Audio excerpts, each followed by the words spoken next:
사랑하는 여러분, 반갑습니다. 오늘 또 이 금요 예배에 오신 여러분들을 진심으로 환영하고 사랑하고 축복합니다. 오늘 지난 시간에 우리가 히브리서 1장을 놓고 말씀을 나눴던 적이 있었습니다. 간략하게 설명을 해드리면 히브리서의 저자는 알 수는 없지만 예수를 알고 있거나 이제 막 그 신앙을 믿기 시작한 유대인들에게 예수님이 누구이신지 알려주어서 그들의 신앙을 붙잡아주기 위해서 썼다고 제가 말씀드렸어요. 1장에서는 예수님과 천사에 대해서 비교를 하고 있습니다. 예수님은 누구이신가? 혹시 가브리엘이나 미가엘 같은 천사는 아닌가? 라는 것이 당시 유대인들의 질문이었습니다.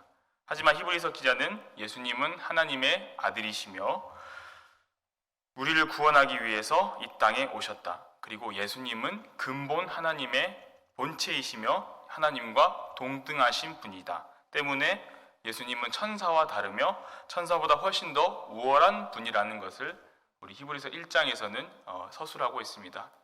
오늘 히브리서 2장은요, 이 1장의 연속성에 기대고 있습니다. 1절을 보시면 이렇게 시작해요. 그러므로 라고 시작하고 있습니다. 그러므로, 영어로 성경에서는 therefore라고 번역을 하고 있는데요, 예수님이 천사보다 더 우월한 존재라는 것을, 예수님이 천사보다 더 낫다는 것을 전제로 삼고 있는 겁니다. 그러면서 히브리서 저자는요, 1장 하반절에서 이렇게 말합니다. 우리 히브리서 2장 1절 하반절 말씀 우리 함께 읽겠습니다. 우리가 흘러 떠내려가지 않도록 함이 마땅하니라. 아멘. 우리가 흘러 떠내려가지 않도록이라고 성경 기자는 고백하고 있습니다. 오늘 설교 제목이기도 합니다. 히브리서 기자는 우리가 무엇으로부터 흘려 떠내려가지 않는 것이 맞다고 이야기하고 있습니까? 그것은 바로 주님의 믿음입니다. ESV 버전에서는요, 이렇게 번역하고 있어요. Lest we drift away from it. 직역을 하면요, 우리가 그것에서부터 떨어지지 않도록이라고 번역합니다. 헬라어에서는요, 이 흘러 떠내려 보내라는 이 의미가요, paraleo라고 번역하고 있어요. 영어 성경과 같은 뜻입니다. 그것에서부터 떨어지지 않도록이라고 번역할 수 있죠. 근데 실제적인 의미는 무엇이냐면요, 배가 정박해 있는 배가 그 정박이 잘못 정박이 돼 있어서 서서히 바다 쪽으로 떠내려간다는 의미를 가지고 있습니다. 왜 히브리서 저자는 이 parallel라는 의미를 썼을까요? 쉽게 예를 들어보겠습니다. 여러분들이 롱비치나 옥스나드 해변에 갔습니다. 낚시를 하기 위해서 배를 빌렸어요. 아침부터 낚시를 신나게 합니다. 태평양 바닷가에 가서 낚시를 던져서 우럭도 잡아보고 광어도 잡아보고 혹돔도 잡아서 배에서 회도 처먹기도 하고, 그렇게 즐거운 시간을 보내다가 저녁이 돼서 이제 다시 배를 정박하기 위해서 돌아오죠. 그래서 굉장히 신나니까 내일 아침에도 또 가야겠다고 하고, 이제 배를 정박한 곳에 또 가니까 배가 없는 거예요. 저 멀리 보니까 배가 천천히 떠내려가고 있는 겁니다.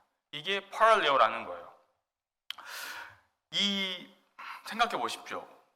분명히 자신들은 배를 묶어놨다라고 생각을 하고 있어요. 근데 배가 묶여 있습니까? 제대로 묶여 있지 않았다라는 거예요. 이것이 바로 우리의 마음과도 같다는 것입니다. 신앙생활을 하시는 분들 중에 어느 날 갑자기 나 이제 교회 안 나오겠다고 이렇게 얘기하고 나가시는 분들 혹시 보신 적 있으십니까? 사실 있긴 있는데 거의 없어요. 대부분의 사람들은 어떻게 안 나오기 시작하냐면 한 주, 두 주 점차 안 나오기 시작해요. 그러다가 어느 순간 보면 이 사람이 장기 결석자가 되어 있고, 또 시간이 흐르면 어느 순간 이 사람이 신앙을 떠나서 교회를 떠나게 되는 모습들을 우리가 대부분 보게 됩니다. 제가 전도사 시절에 청년부 사역을 하면서 해마다 1, 2월이 되면 가장 많이 하는 일이 있었어요. 그것이 무엇이냐면, 미국 학년으로는 12학년이죠. 한국에서는 고3이라고 부르는 이 학생들을 청년부로 불러 모으기 위해서 고등부에서 받았던 연락처를 눌러서 일일이 다 전화를 하는 것이었습니다. 근데 대부분 아이들이 전화를 안 받아요. 어쩌다 전화를 받으면 이 친구들이 이렇게 얘기해요. 전도사님, 저는 학교가 지방이라서 교회 못 나가요. 죄송해요 라고 끊는 경우도 허다했죠. 그럼 이 아이를 설득합니다. 그래도 지방이라도 네가 시외버스를 타고 교회로 올 수 있으니까 와주시면 안 되겠냐라고 계속 설득을 하는 거예요. 어떻게 설득을 해서 그 아이가 나오면 정말 다행인 거죠. 사실 연락처를 받았던 아이들 중에서 한 절반 이상 이 아이들이 나오게 되면 정말 감사한 일이었어요. 왜냐면요, 이 아이들이요, 지금의 12학년이 되면, 한국의 아이들이 12학년이 되면 대학 입시를 준비한다고 교회를 안 나오기 시작해요. 난 학원에 가야 합니다. 난 공부를 해야 됩니다. 난 학교를 가야 합니다. 이런 식으로 적절한 이유를 대기 시작합니다. 한두 주 정도는 이해할 수 있는데 점차 이것들이 점점 익숙해지기 시작하는 거예요. 그러다 보면 어느 순간 수능을 마치고 혹은 SAT를 마치고 대학에 들어갈 때쯤 되면 이 친구들이 아예 교회를 나오질 않아요. 얘들이 대학을 갑니다. 이 대학을 갔을 때 얘들이 교회를 자발적으로 나올까요? 안 나와요. 성인이 되어버렸으니까 이미 자유로우니까 교회를 나올 이유가 없고 교회도 나오고 싶지 않은 거예요. 왜요? 마음이 떠나버린 거예요. 정박하지 않은 배처럼. 이 아이들이 사실 처음부터 교회를 안 나왔을까요? 아니에요. 이 아이들 보면 중고등부 회장도 있었어요. 그리고 권사님 아들도 있었고 장로님 손자도 있었고 안수 집사님 아이들도 있었어요. 중직자 아이들임에도 불구하고 그 아이들도 교회를 안 나오기 시작하는 거예요. 그냥 안 나가는 게 익숙해져 버리니까 하나님을 향한 믿음으로부터 서서히 떠내려가는 것입니다. 오늘 본문에 흘려 떠내려가지 않도록 하는 게 그 흘려 떠내려가라는 말이 바로 이와 같은 의미인 거예요. 여러분, 오늘 예배를 드리시고 집에 가셔서 말씀을 한번 생각해 보십시오. 오늘 하루는 말씀이 내 마음 가운데 머물러 있는 것 같습니다.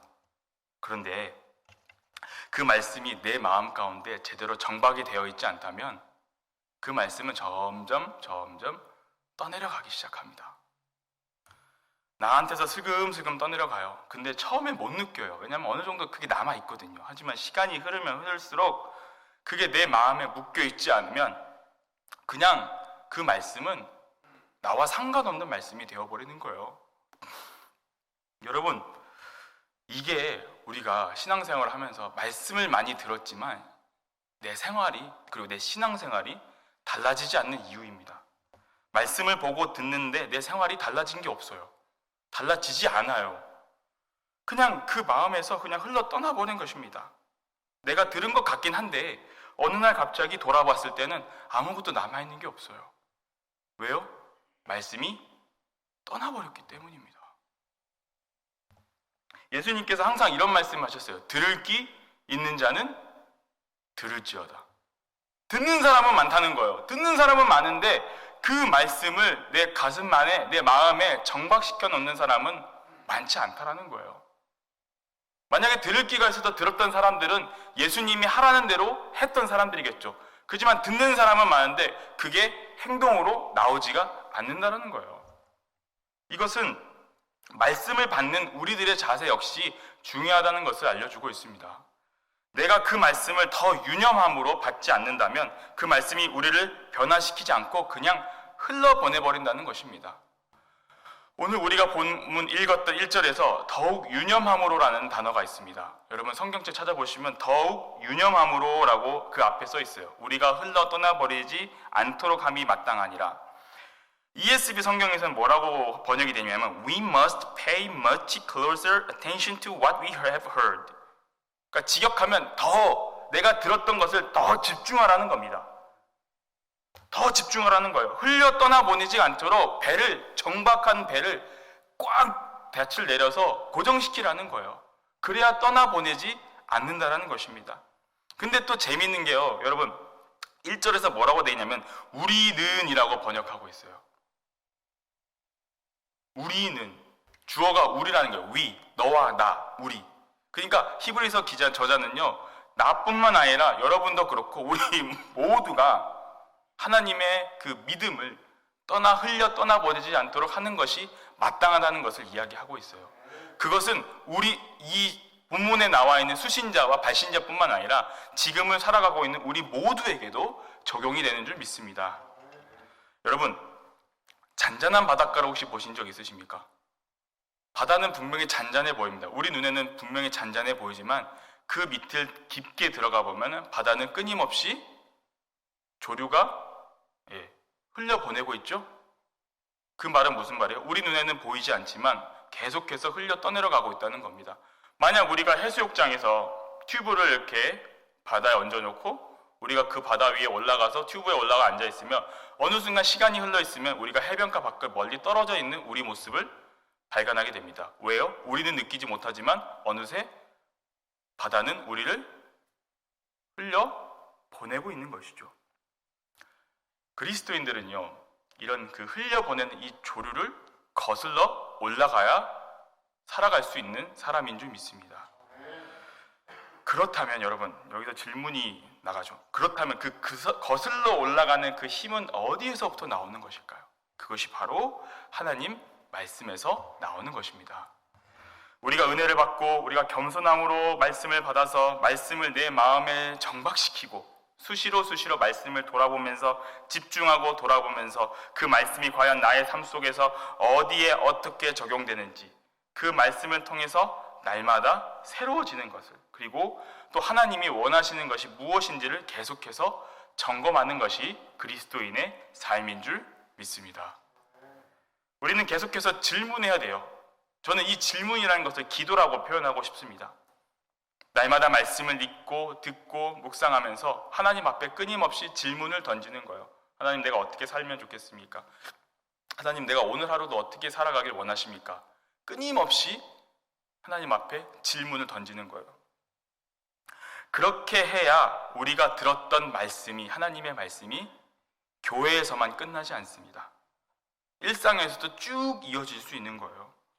그러면 우리 삶을 흔들고 있는 그 세상의 탐욕과 교만과 온갖 유혹 속에서 우리가 거슬러 올라갈 수 있는 힘을 갖게 되는 것입니다.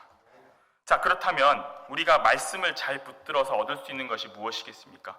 오늘 본문 2장 2절, 3절에서 그게 나와 있어요.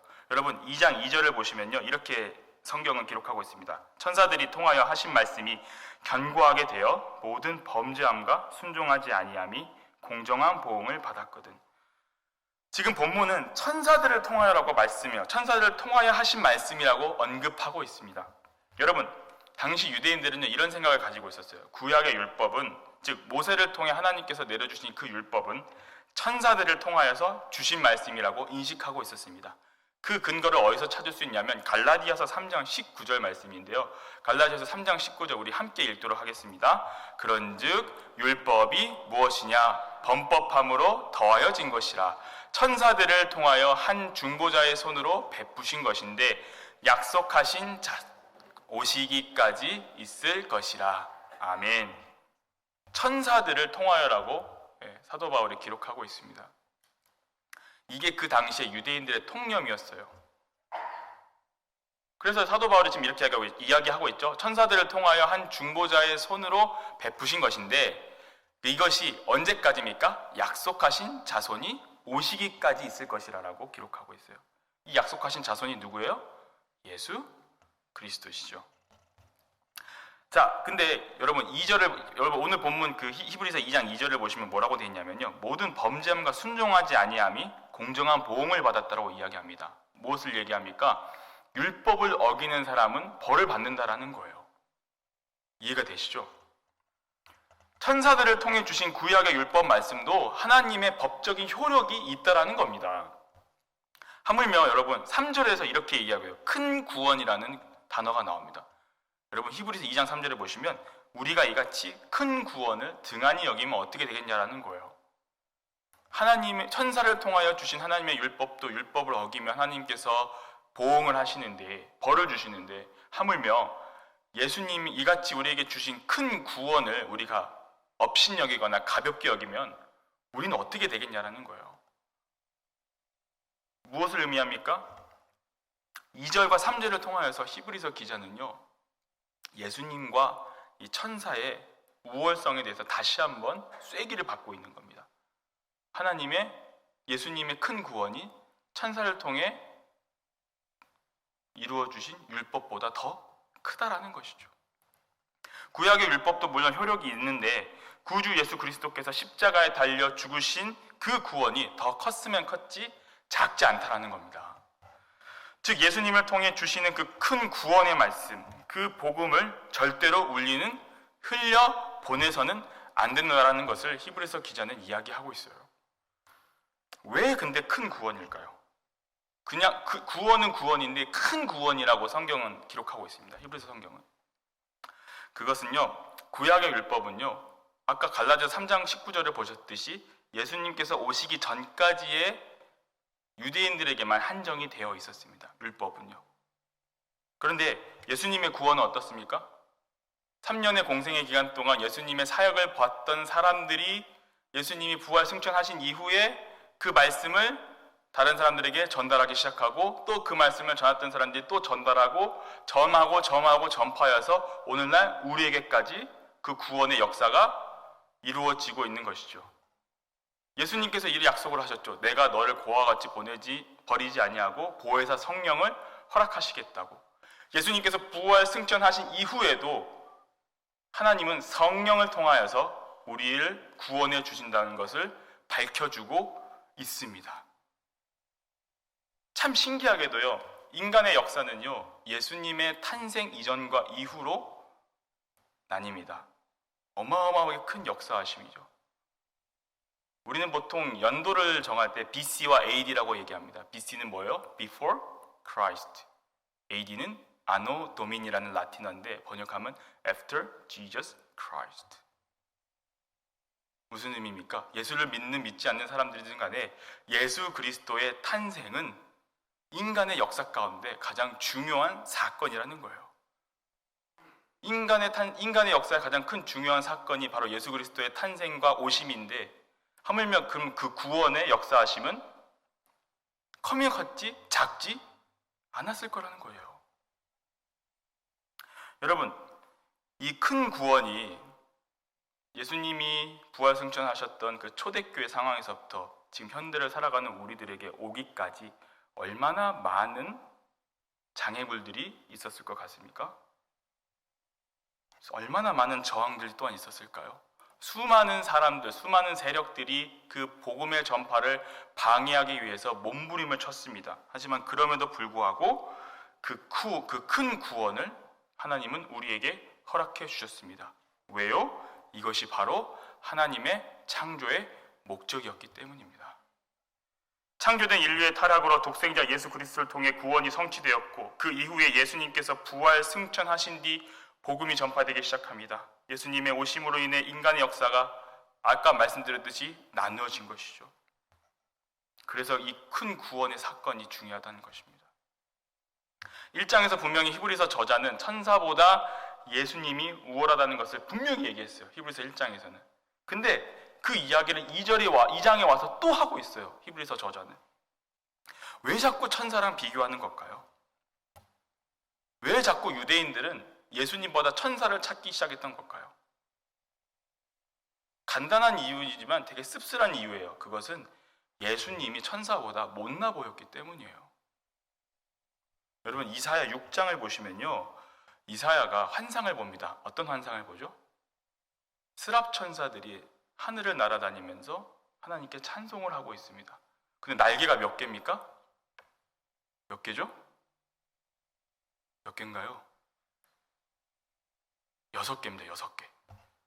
6개입니다. 2개는 눈을 가리고, 2개는 발을 가리고, 2개 나머지 2 날개로 하늘을 날았다라고 이사야가 환상을 기록하고 있어요. 자, 생각해 보십시오. 이사야가 그 환상을 보았습니다. 이사야는 그 분위기에 압도가 될까요, 안 될까요? 당연히 될 수밖에 없어요. 그 스케일을 보세요. 천사가 날개 6개를 달고 그렇게 날아다니고 있어요. 그러니 압도될 수밖에 없죠. 근데 여러분, 예수님을 보세요. 예수님을 보시면 어떻게 해요? 예수님은 평범한 목수의 아들이라고 성경은 기록하고 있죠. 어느 날 이 목수의 아들이, 누가복음을 보시면 어느 날 이 목수의 아들이 공회에 와서 회당에 앉아갖고 이렇게 얘기합니다. 주의 성령이 내게 임하셨으니. 뭐예요? 예수님의 역사, 예수님의 공생의 선포를 시작하는 거예요. 주의 성령이 내게 임하셨으니, 이렇게 시작하는 이 예수님의 선포를 듣고 유대인들이 어떤 생각을 했을 것 같아요? 어이가 없죠. 일개 평범한 목수의 아들이 지금 무슨 말 하는 거야? 게다가 또 여러분 생각해 보세요. 공생의 3년 딱 끝나고 나니까 예수님 어떻게 됩니까? 잡히셨죠? 채찍이 맞으셨죠? 십자가에 못 박혀 돌아가셨죠? 그 전에 가시면류관을 쓰셨죠. 그러니까 사람들하고 똑같이 피를 흘리면서 고통스러워하는 모습들을 사람들이 본 거예요. 그러니까 예수님이 천사보다 더 낫게 보이시겠어요? 안 보이죠. 게다가 율법에서 가장 저주스러운 벌이 뭡니까? 나무에 달려 돌아가시는 그 형벌을 받으셨죠. 그러니 사람들이, 유대인들이 그 예수 그리스도를 믿는다는 것이 천사보다 별로 나아 보이는 게 없었던 거예요. 그래서 자꾸 유대인들은 예수님보다 천사를 더 낮게 여겼던 것이죠. 그런데 히브리서 기자는요, 오늘 본문 7절에서 이렇게 변증을 하고 있습니다. 히브리서 2장 7절 말씀 우리 함께 읽도록 하겠습니다. 그를 잠시 동안 천사보다 못하게 하시며 영광과 존귀로 관을 씌우시며. 아멘. 잠시 동안이래요. 잠시 동안. 이거는 무슨 의미입니까요? 잠시 동안. 하나님께서 일부러 그렇게 만드셨다는 거예요. 하나님께서 잠시 동안 예수님을 천사보다 못하게 만드셨다라는 겁니다. 못하게 하셨다는 거예요. 근데 9절에서 또 똑같은 이야기를 해요. 9절에서도 잠시 동안이라는 이야기를 또 해요. 자, 그러면 또 질문이 생깁니다. 왜 하나님께서는 예수님을 그렇게 낮추셨을까? 일부러 낮추셨을까? 그 핵심이 여러분 2장 9절 하반절에서 이렇게 기록하고 있어요. 2장 9절 하반절을 읽어보시면 이를 행하심은 하나님의 은혜로 말미암아 모든 사람을 위하여 죽음을 맛보려 하심이라. 아멘. 예수님께서 모든 사람들을 위하여 친히 죽음을 경험하셨다는 거예요. 죽을 이유가 없으신 주님이 우리를 죽음에서 건지기 위해서 죽음을 직접 경험하셨다는 것입니다. 그래서 오늘 본문 14절에서 이렇게 또 증거를 해요. 그도 또한 같은 모양으로 혈과 육에 속하였으며 죽음을 통하여 죽음의 세력을 잡은 자 곧 마귀를 멸하시며. 무슨 의미입니까? 하나님의 자녀된 우리는 똑같이 혈과 육을 가지고 있는 사람들입니다. 근데 예수님도 우리랑 똑같이 혈과 육을 지니셨다는 거예요. 우리와 똑같이 배고픔도 느끼셨고 우리랑 똑같이 슬픔도 나누셨어요. 심지어 마귀한테 시험도 당하셨습니다. 왜요? 그래야 죽음을 이기시고 죽음 가운데서 붙잡혀 종로를 타는 우리를 해방시킬 수 있었다라는 것입니다. 이것이 바로 예수님과 천사와의 극명한 차이라는 겁니다. 예수님이 친히 인간이 되셔서 우리를 죽음에서 경험하시고 그 죽음을 통해 우리를 해방시키셨어요. 16절에서 오늘 본문 16절을 보시면 히브리서 기자가 이렇게 얘기합니다. 이 큰 구원, 죽음의 해방은 천사들을 위한 것이 아니라 오직 아브라함의 자손, 누굽니까? 하나님의 자녀된 우리 모두를 이야기하는 것입니다. 구원은 천사들한테 한정되어 있는 것이 아니라 하나님을 믿는 모든 아브라함의 자손들에게 한정이 되어 있다는 거예요. 그러면서 히브리서 기자는 18절에서 마지막 절에서 이렇게 결론을 짓습니다. 그가 시험을 받아 고난을 당하셨은즉 시험 받는 자들을 능히 도우실 수 있느니라. 천사보다 더 우월하신 예수님이 천사보다 더 못한 자리에 오셨고 인간보다 더 못한 자리에 내려가셨습니다.